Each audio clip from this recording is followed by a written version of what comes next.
Sains yang harus Anda turunkan. Gimana caranya menurunkan tidak random error? Anda gunakan metode statistik. Tidak boleh menarik asosiasi tanpa metode statistik. Pak, merokok menyebabkan kanker paru-paru, mana statistiknya? Apa data, apa statistik yang Anda gunakan untuk menarik kesimpulan tersebut? Harus ada statistiknya. Nggak boleh bilang, benar sih kayaknya. Ya, bias peneliti, bias sampel atau bias pasien bisa diatasi dengan desain studi yang layak. Ya, contoh kayak tadi, kasih dong keterangan. Apakah Anda merokok dan punya riwayat merokok? Kecil banget tangan peneliti, tapi bisa menimbulkan bias yang besar. Ya, seperti itu. Kemudian yang satu, untuk menjugah indirect causal, tolong cek apa compounding faktornya. Jadi setiap penelitian harus diperhatikan faktor-faktor apa yang mempengaruhi kanker paru-paru. Ya, merokok mungkin, atau ada faktor-faktor lain yang mempengaruhi. Merokok bisa menyebabkan kanker paru-paru dan berwarna kulit kering misalnya, kanker hati, atau kuku berwarna kuning. Itu harus diidentifikasi semua. Merokok ini menyebabkan apa aja gitu. Ya, sehingga bisa mendapatkan asosiasi yang direct. Nah, kalau sudah dapat asosiasi yang direct dan kausal, apakah sudah selesai? Tidak, adik-adik. Anda harus ini tahapan terakhir. Agar bisa menjadi benar-benar suatu hal atau suatu data yang tepat, Anda harus ingat, asosiasi tersebut harus dikonfirmasi, adik-adik. Ya, harus dicari causation-nya. Ya, causation ini apa, adik? Conclusion about scientific theory. Ya, harus disimpulkan pengamatan asosiasi tadi apakah bisa menjadi scientific theory. Apakah benar, adik-adik, bahwa pengamatan yang ditemukan pada orang Jakarta tadi menunjukkan bahwa yang benar merokok menyebabkan kanker paru-paru. Ini nggak bisa Anda ujuk-ujuk, meskipun penelitian Anda sudah menunjukkan bahwa merokok dapat menyebabkan kanker paru-paru, tapi itu hanyalah asosiasi, adik-adik. Benar asosiasinya direct causal association, Anda sudah turunkan errornya, Anda sudah turunkan biasanya, Anda sudah turunkan compoundingnya, tapi belum tentu, adik-adik, merupakan sesuatu yang terjadi di tempat lain juga. Apa di Papua juga terjadi? Kalau Anda cek di Juarez, misalnya di Meksiko sana, apakah terjadi juga? Anda cek di Siberia sana, apakah terjadi juga? Nah, ini Anda harus cari causation-nya. Nah, causation ini, adik-adik, harus intinya, adik-adik, Anda mengkonfirmasi asosiasi tadi. Bagaimana caranya mengkonfirmasi? Anda perhatikan 5 hal. Perhatikan kriteria for the causal nature of association. Ya, Anda perhatikan 1 sampai 5. Ya, perhatikan kriteria 1 sampai 5 ini. Semakin banyak kriteria yang mampu dipenuhi oleh asosiasi tadi, maka semakin besar peluang suatu hubungan merupakan causal atau direct association. Ya, adik-adik, saya sekali lagi akan cerita tentang industri obat untuk memberikan Anda gambaran ini, adik-adik. Bagaimana pentingnya mencari causation untuk menghasilkan kesimpulan ilmiah yang bisa kita pegang. Ya, adik-adik, rokok, adik-adik, sebenarnya adalah industri yang sangat besar, adik-adik, ya. Industri yang besar. Yang saya katakan tadi itu industri farmasi, adik-adik, ya. Industri farmasi yang hanyalah menjual satu obat aja, ya, kafein namanya zat aktifnya, ya. Lalu Simplicia berbentuk rokok dalam bentuk barang batangan. Tiap rokok adalah dosis kafein, berisi dosis kafein dan dosis komponen-komponen lainnya di sana yang diberikan secara inhalasi, adik-adik. Itu rokok sebenarnya, adik. Nah, jadi saya akan cerita tentang industri obat, adik. Ya, industri obat itu, adik, ya, sama-sama inosen kayak kita. Jadi mereka dulu tidak tahu, adik, apakah rokok itu memang benar mempengaruhi kanker paru-paru. Ya, ternyata setelah penelitian farmakoepidemiologi yang dilakukan oleh ratusan peneliti lainnya, kita berhasil mengkonfirmasi, adik, bahwa rokok memang menimbulkan kejadian kanker. Dulu, adik, orang minum rokok itu kejadiannya luar biasa, adik. Ya, konsumsi rokok meningkat pesat, adik, tahun 1900 sampai 1950-an meningkat pesat. Tahun 1960 sampai ke atas barulah kejadian paru-paru meningkat pesat juga, kanker paru-paru. Ya, dari sana, adik, dapat asosiasi hubungan antara apa? Antara kejadian merokok dengan kanker. Nah, bagaimana asosiasi tersebut bisa kokoh sampai sekarang, adik-adik? Bisa menjadi sebuah bukti ilmiah yang penting bahwa rokok menyebabkan kanker paru-paru. melalui berbagai macam tahapan-tahapan. Contoh, yang pertama, kriteria pertama yang penting adalah adanya hubungan antara asosiasi dengan informasi biologi yang sudah ada. Coherent with existing information. Ada informasi bahwa ada asosiasi antara rokok dengan kanker paru-paru itu koheren dengan informasi biologi lainnya. Ketika Anda merokok, Anda menghisap, menginhalasi asap. Asap itu masuk ke paru-paru. Jadi kemungkinan besar memang ada hubungan antara asap dengan paru-paru. Kemudian Anda perhatikan, rokok juga ada asosiasi antara menghirup rokok dengan kanker-kanker lain, kanker di hati, mungkin untuk menghilangkan zat-zat toksik yang masuk ke paru-paru, kanker di daerah pembuluh darah atau di jaringan-jaringan lunak di dekat paru-paru itu ada, kanker darah lambung juga ada hubungannya, koheren dengan informasi yang lainnya, kemudian koheren juga bahwa rokok terdapat kandungan-kandungan senyawa karsinogen, koheren yang menimbulkan kanker. Jadi asosiasi Anda bahwa rokok menyebabkan kanker didukung oleh informasi-informasi lainnya. Kedua, consistency of association. Dalam dunia penelitian, reproducibilitas nomor 1. Anda sekarang membuat asosiasi rokok bisa menyebabkan yang namanya kanker. Bagaimana di tempat lain? Kalau ada di peneliti di Singapura juga menemukan asosiasi yang sama, di Jayapura menemukan asosiasi yang sama, di Tahiti menemukan asosiasi yang sama, di Jeddah sama juga menemukan asosiasi yang sama, maka ada konsistensi asosiasi, ada reproducibilitas asosiasi bahwa orang-orang yang merokok rata-rata mengalami kanker paru-paru. Kemudian time sequence, apa maksudnya time sequence, Pak? Time sequence itu maksudnya begini ya, Dedek. Time sequence itu maksudnya, apakah benar merokok dulu baru kena kanker paru-paru? Apakah benar time sequence-nya urut? Lihat dulu, orang yang kena kanker paru-paru ini kapan dia merokok? Bandingkan, dia merokok 20 tahun lalu, 30 tahun lalu. Berarti ada kemungkinan benar bahwa merokok 30-20 tahun lalu sampai sekarang mungkin masih merokok bisa menimbulkan kanker paru-paru. Sebabnya harus ada muncul lebih awal pada akibatnya. Anda konsumsi rokok baru muncul kanker paru-paru. Ini harus urut dari akibatnya.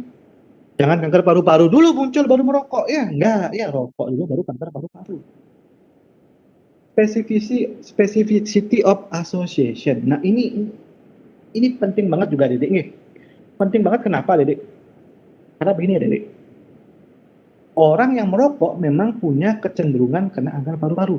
Tapi ada juga, Dedek, orang yang tidak merokok kena kanker paru-paru. Ada.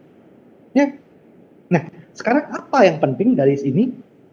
Berapa banyak sih orang yang merokok kena kanker paru-paru dibandingkan dengan orang yang tidak merokok? Apa faktor-faktor lainnya yang mempengaruhi pada orang yang tidak merokok tersebut? Ini harus dicari, Dedek. Spesifik nggak rokok dengan kanker paru-paru ini? Kalau ternyata kejadian orang yang kena kanker paru-paru pada orang normal lebih besar daripada kejadian orang yang kena kanker paru-paru pada orang yang merokok, maka belum tentu asosiasi Anda benar. Belum tentu. Terakhir, yang penting adalah kekuatan dari asosiasi Anda. Ada 3 di sini, Dedek. Ada namanya quantitative strength, ada namanya dose response strength, ada namanya study design yang penting. Bagaimana asosiasi Anda dinyatakan kuat jika memenuhi ketiga kriteria ini? Quantitative strength, artinya apa quantitative strength? Berapa banyak sampel Anda? Besar sampel Anda? Seberapa besar Anda mengamati? Kalau sampel Anda misalnya di Jeddah dapat 15.000 orang, mengamati sampel 30.000 orang, tempat lain mengamati sekian ribu orang, sampai dapat sampel 14 juta orang misalnya, itu sampel cukup besar untuk mewakili populasi. Sehingga Anda punya apa? Anda punya quantitative strength. Kalau semuanya menemukan asosiasi antara rokok dengan kanker paru-paru, si Anda mungkin benar.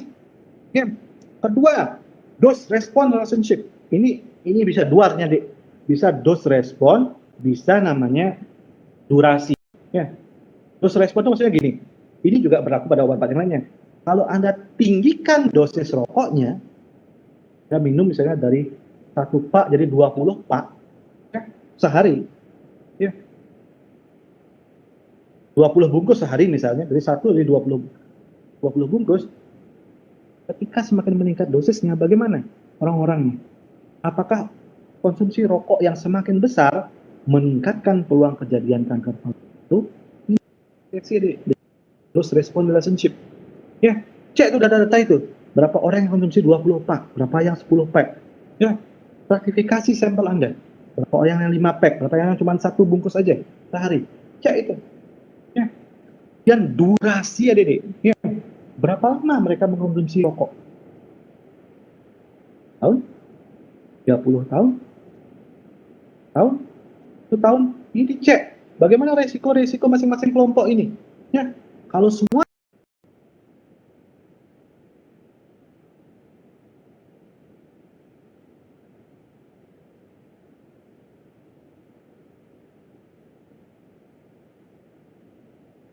mengenal dan makin lama durasinya maka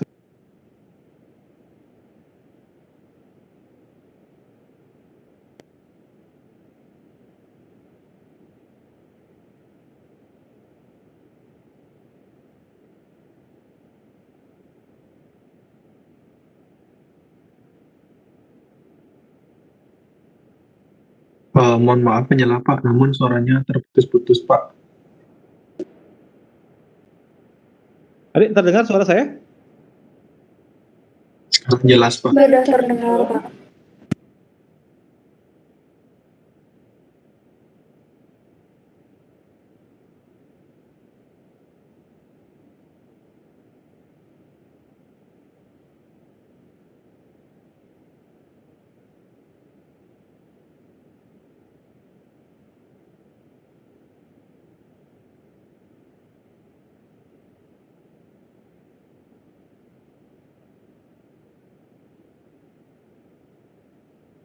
Sorry, Dik.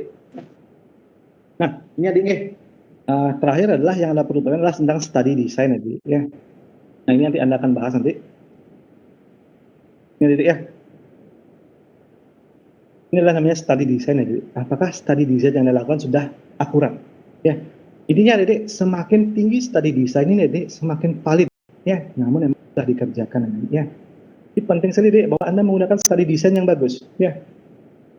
Kalau Anda mencari asosiasi yang adalah menggunakan case report, belum tentu bagus. Tapi kalau Anda menarik asosiasi dengan menggunakan cohort atau randomized control trial, maka asosiasi Anda bisa saja valid tadi, ya, lebih valid dibandingkan dengan yang di bawah ini. Ya, nah, ini Dede, study design lah yang akan kita pelajari, Dede, penting, karena penting sekali metode ini untuk mengetahui, ya, apakah Anda bisa asosiasi yang Anda tarik merupakan asosiasi yang benar, ya, seperti itu. Nah, jadi penting sekali, Dede, untuk memilih tipe study, ya. Dan bagaimana desain studi yang baik. Ya, tipe studinya harus tepat, desain studinya pun harus baik. Ya, jadi coba Anda lihat dari case report, randomized control trial. Ya, ada kekurangan dan ada kelebihannya. Ada kelebihannya, ada kekurangannya. Contoh, randomized control trial ini paling mahal. Ini Dedek, langkah-langkah untuk meyakinkan bahwa Anda telah melakukan studi desain yang ya. Perhatikan apa tipe studi desainnya, perhatikan kelemahan kekurangan. Ya. Ada pertanyaan? Saya Pak izin bertanya. Ya, bagaimana? Baik, sebelumnya terima kasih Pak. Perkenalkan saya Yaya Nasri, NIM 51. Jadi saya mohon izin bertanya mengenai, mungkin yang tadi Bapak jelaskan terakhir itu yang mengenai asosiasi atau hubungan antara rokok dengan kanker itu outputnya atau luarannya itu bisa saja berupa di jurnal ilmiah seperti itu Pak. Tetapi di sini saya ingin menanyakan kalau misalnya para farmakoepidemiologisnya itu seperti dari BPOM kayak gitu, meneliti bagaimana seperti yang Bapak jelaskan di awal tadi, meneliti bagaimana distribusi obat setelah tahap klinik tadi Pak, setelah diberikan lisensi seperti itu, setelah setelah obatnya beredar di pasaran, kemudian di situ BPOM masih melakukan pemantauan seperti itu. Nah, seperti tadi kan misalnya obatnya itu ada sesuatu yang tidak lazim di masyarakat, terjadi sesuatu dan lain sebagainya. Seperti yang Bapak sampaikan tadi bahwa informasi itu akan sampai ke BPOM secara terstruktur seperti itu. Nah, kalau misalnya informasi atau data itu sudah sampai di tangan BPOM, kemudian dari BPOM-nya itu apa datanya itu diapain ya Pak? Apakah akan dijadikan konsumsi publik dengan cara menjadikannya jurnal ilmiah atau lain sebagainya, atau mungkin hanya dijadikan bahan evaluasi internal seperti itu Pak? Terima kasih Pak. Oke, Adik, begini Adik, data tersebut Adik pasti harus dipublikasikan oleh BPOM. Ya, cuman hanya saja pasti dengan beberapa redaksi tertentu Adik. Ya, tetap menjaga kerahasiaan dari siapapun yang diambil datanya itu. Ya. Kedua, Adik, ke suatu obat, BPOM Adik itu perannya adalah mengevaluasi Adik ya. Jarang melakukan penelitian. Kita mengevaluasi biasanya data-data yang muncul ya di sana Adik. Jarang mereka melakukan uji klinis tertentu untuk mengecek kebenaran data tersebut. Mereka mengevaluasi apa aja data-data yang ada, apa aja kelengkapan yang dimiliki oleh produsen obat tersebut. Ya, dari data-data ini mereka proyeksikan apakah benar obat ini bisa didistribusikan dengan layak apa tidak seperti itu. Jika mereka rasa belum tepat datanya, mereka nggak akan menerbitkan izin. Ya. Contoh misalnya kita punya namanya vaksin Nusantara, DDM. Vaksin Nusantara itu bagus Dedek konsepnya. Ya. Tapi kalau belum jelas di mana vaksinnya didapat, kesinambungan dapat bahan baku vaksinnya, quality control bahan baku vaksinnya, apakah akan diposkan ya BPOM? BPOM akan mengambil tindakan yang berhati-hati sekali Dedek untuk hal tersebut. Ya. Bukan berarti dia pro ini atau pro apa. Tidak Dedek. Di prinsip kehati-hatian terus, nggak peduli politiknya apa. Ya, tetap harus dilaksanakan. Ya. Jika tidak ada bukti-bukti ilmiah bantu dan meyakinkan, maka mereka nggak akan mengambil tindakan bahas seperti untuk memberikan izin edar suatu obat. Dan izin edar suatu obat Adik, penting sekali Adik, karena sering sekali Adik, obat yang diindikasikan untuk ini oleh BPOM nanti dipasarkan untuk indikasi yang lain. Ada aja muncul kayak gitu-gitu. Ya, nggak tahu jangan sekarang Adik, bisa aja obat untuk indikasi A yang dikeluarkan oleh BPOM diperan untuk obat untuk indikasi yang lain, itu muncul juga Adik. Jadi Adik, pada intinya yang saya tangkap dari pertanyaan Anda, pasti akan disampaikan data tersebut saja bukan BPOM yang menilai. BPOM adalah melakukan review. Kalau masalah reviewnya disampaikan apa tidak, nah ini saya kurang tahu saya secara detail setelah review obat itu disampaikan. Tapi biasanya ada disampaikan hanya saja disampaikan dengan bahasa yang sederhana. Pada publik bahasanya sederhana, bisa dimengerti oleh publik biasanya. Ya. Itu Adik kira-kira. Tadi NIM berapa Adik? Mohon maaf. Baik Pak, terima kasih atas jawabannya. Saya NIM 51 Pak. 1 ya. Ya, terima kasih banyak Pak. Ada lagi pertanyaan? Maaf menyela Pak. Mau izin Ya, mengingatkan kalau sekarang sudah jam 18.30. Oh iya, oke. Oke, berarti gini Adik. Terima kasih Adik atas perhatiannya semua Adik ya. Semoga yang saya sampaikan